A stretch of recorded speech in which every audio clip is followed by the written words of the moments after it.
Yo everybody! Yo! Yo is a one informal way to greet someone. Also, yo is a slang, which is my topic. So, how did I end up researching yo slang and reading the book Geek Girl for this? Well, it might sound strange, but it's all the fault of TikTok. Back in 2019, when I didn't know that my only rescue from the tedious quarantine would be TikTok, I downloaded this magical app where you can show your creativity and also see billions of incomprehensible short words, caps, spoons, cups of tea, and random graphs. What is that? It would seem that every day going into TikTok, everything should have been clarified. But instead, every time, every day got worse.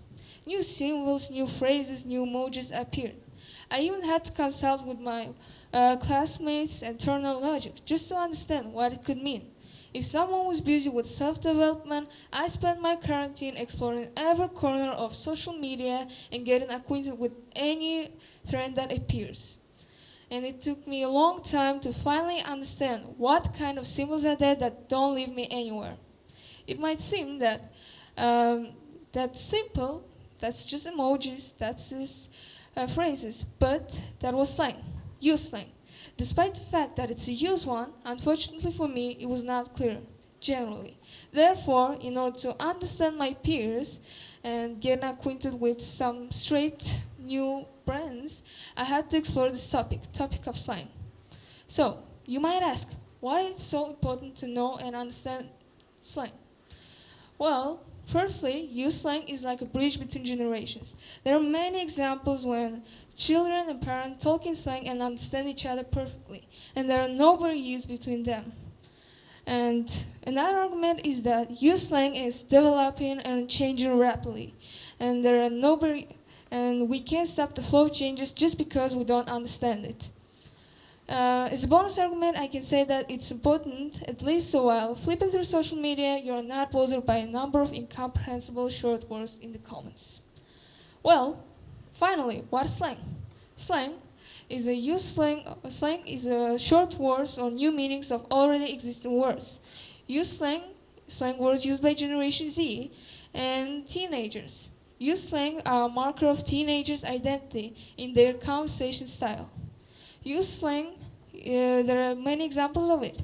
And examples of used slang are tea. Tea is a synonym for gossip. Extra. Extra to be is unnecessarily dramatic and over the top.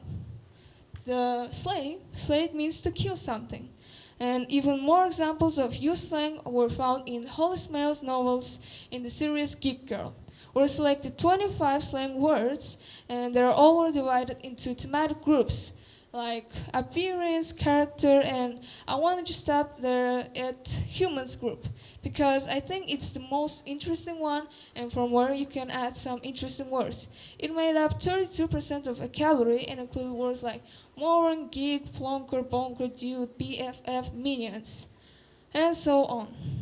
Well, it should be noted that 70% of slang words like this were only 70%. Only 30% of it was negative or positive assessments of qualities of a person, and other 70% were negative assessments of a person.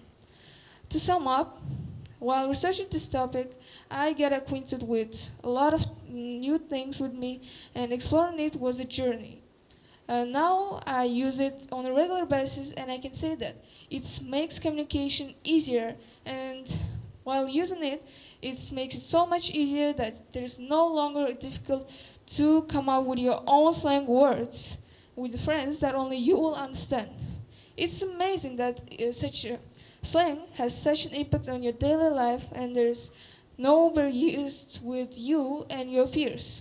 Well, I guess that's all. Thanks for your attention.